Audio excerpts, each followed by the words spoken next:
So, Caitlin Clark, it has been revealed that Ice Cube offered her $1.5 million per game. And this is my favorite thing, is that the Big 3 will use Caitlin Clark in every bit of their promotion. Caitlin Clark, the player who dragged women's basketball from the shadows into the spotlight, just turned down a $15 million contract from Ice Cube's Big 3 League. While the WNBA let out a collective sigh of relief, plenty of jealous players still can't handle the fact that none of this would even exist without her. Caitlin Clark, did you turn down $15 million? Oh, that's a boss move. Oh, that's a crazy boss move. I understand. You got Nike deals. You got freaking PGA Golf Tour, Live Golf Tour. You got hockey sponsor. I know you got a lot going on, but to turn down 15 M's, unrivaled. If y'all thought a few million and some equity was going to get her to show up and play in your league, you got This move wasn't just about money. It was about a 23-year-old star choosing loyalty over luxury, fans over fortune, and the future of women's basketball over personal gain. For perspective, the WNBA max salary right now is around $249,000 a year. Clark walked away from enough cash to buy an island, or at least a mansion with a full basketball court in the backyard. The $15 million, that's life-changing money for anyone, let alone a rookie athlete.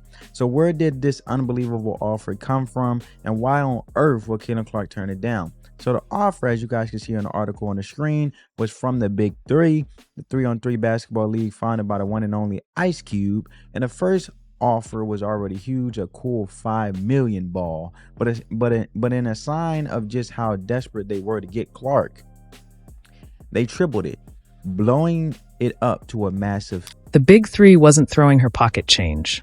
They started at $5 million, then bumped it up to $15 million for just 10 weeks of play. That's $1.5 million per game. To put it in perspective, most WNBA players would need to hoop for 6 lifetimes to make what Clark was offered for one game. Caitlin Clark, the Big 3 reportedly offered Caitlin Clark $15 million for 10 games. For 10 games. That is insane. That's wild. And it says she declined. That's a lot of chicken to turn down. I can't lie to you. I can't lie to you. I literally can't. I can't. That is insane. I don't know, bro. $15 million for 10 games. Woo. Woo. But here's the kicker. She said no. Not maybe. Not let me think about it. A straight up thanks, but no thanks. Because unlike the players throwing shade online and crying about attention they haven't earned, Caitlin Clark knows exactly what this moment means for women's basketball. Ice Cube, I'm sorry, my precious CC said no. 15 mil to play in your Big 3 league? No, I don't chase the money. Money chase me. You hear me? At the end of the day, she is worth $1 billion. By the time her career ends, I'm telling you, all these other endorsement deals she have, and then make it make sense. Why was she playing a Big 3 against NBA players who are stronger than her, which can injure her? You hear me? She would be the smallest person on the court. That wouldn't even make sense. And then I'm thinking, like, y'all probably would try to embarrass her and all of that, bro. Like, it's a lot of undercover hate. Behind the scenes, the WNBA went into full panic mode. They went through all 5 stages of grief in less than 72 hours. Denial, no way she'd leave. Anger, how dare someone actually pay her what she's worth. Bargaining, maybe they could cook up some sponsorship money. Depression, realizing she could make more in 10 weeks than their entire salary cap allows for a whole roster. And finally, acceptance, pure relief that she chose to stay.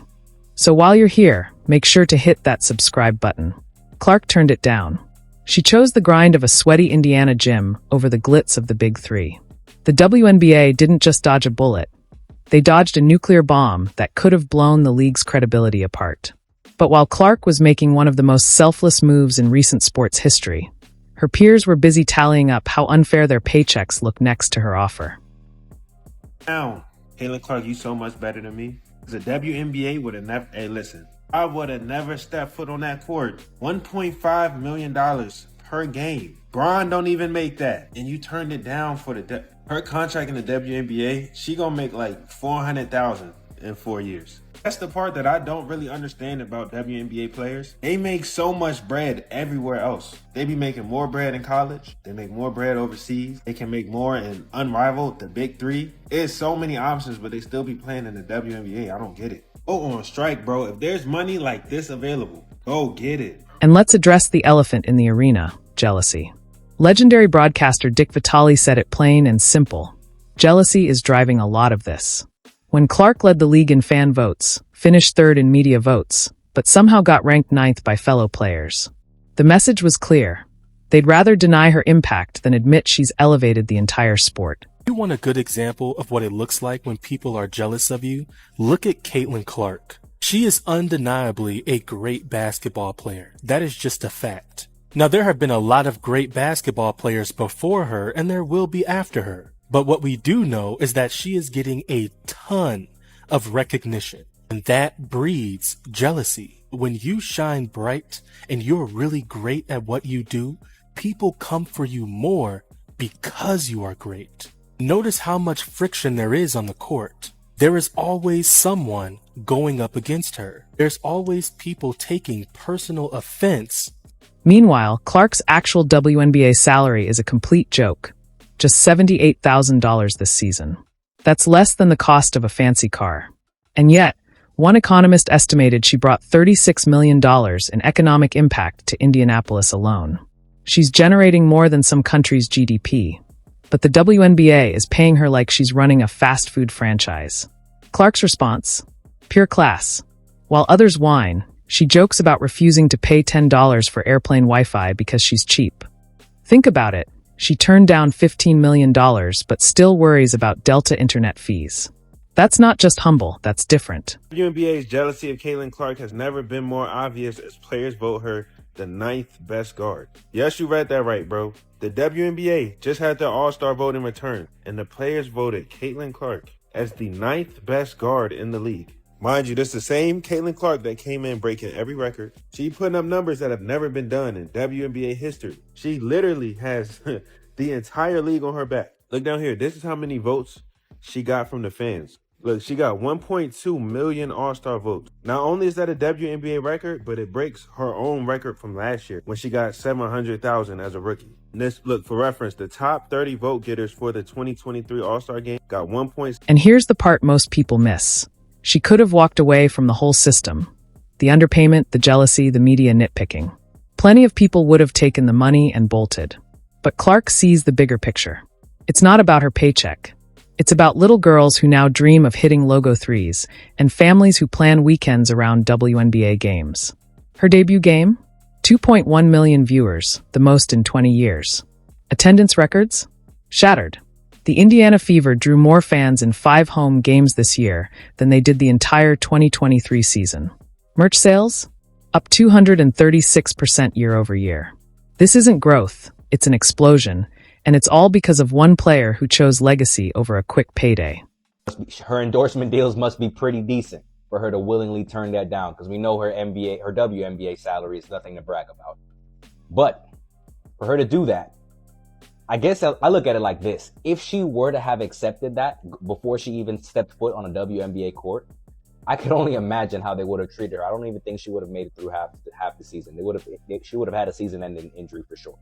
With how rough they were treating her as a rookie and fouling her and just being aggressive with her in comparison to other players, I don't think she would have made it through the season as a rookie. So I guess in a sense that may be a blessing in disguise. It's hard to say a blessing in disguise when you lose out on 15 M's, but nobody knows. Here's the crazy irony. By turning down the money, Clark might actually raise salaries for everyone else. Negotiations for the new CBA Project Max contracts could climb to $1 million, a 300% increase. That only happens because Clark stayed. Trying to destroy her from within, and it's the players. Realistically, I know we're out of time. WNBA last year was the first year in its like 25, 30-year existence that it was profitable. Made $1 million. But it was the first time that it didn't lose money because the NBA supplements. Well, when Caitlin Clark comes to town, you have to go from the 8,000 seat WNBA arena to the 30,000 seat whatever arena across town because of ticket sales and all of the apparel and all of this stuff that's coming from Caitlin Clark. And you're just like, okay, but the league is totally destroying her. When she made that decision, WNBA executives probably needed heart monitors. Losing her would have been like losing an engine mid-flight. Every TV contract, sponsorship, and expansion deal is tied to the Caitlin Clark effect. She didn't just boost women's basketball. She rewired its entire business model. Her rookie card? Sold for $660,000, more than her entire 4-year salary. That's not just a collectible. That's proof the league's pay structure has completely lost touch with reality. Yeah, I mean, obviously the meetings that are going to happen in Indianapolis are going to be really important. And, although I'm not our team rep or on the committee, like I'm still, trying to understand and engage as much as possible. Obviously, this is my second year in the league, but also this is like a very important time for our league and where it's going to continue to grow. So, I'm certainly looking forward to those meetings and being in them. And I think everybody in our league is to help these CBA talks continue to move forward. So, should be very important for us on Thursday. Yes, I'll be there. You've played an Through all the chaos, Clark has been nothing but steady. While others grumble about attention, she talks about families making memories at games. When asked why she turned down the Big 3, she didn't make it about sacrifice, she made it about the fans. That's not PR spin. That's someone who truly gets it. She's smarter than a lot of people think at the end of the day, and I'm pretty sure she has a lot of stock options. You hear me? She's the face of the league. That lets me know y'all going out y'all way to get her to come play for y'all, whatever y'all built, you know what I'm saying? And that's cool, but at the end of the day, her focus is the WNBA. Nobody can't tell me that she ain't the face of the league. Matter of fact, since she turned it down, how about you go get Angel Reese? I know, because she ain't worth nothing more than a Popeye's chicken sandwich. At the end of the day, this story isn't about money. It's about vision. Clark had the chance to cash out and instead chose to transform the sport. While jealous peers worry about headlines, she's focused on building a legacy. The WNBA dodged a crisis, but the lesson is clear. Sooner or later, they'll have to pay her what she's worth. Because next time, her loyalty might not outweigh the math. For now, Clark just showed the world that true champions aren't defined by how much they make, but by what they're willing to sacrifice to build something bigger than themselves.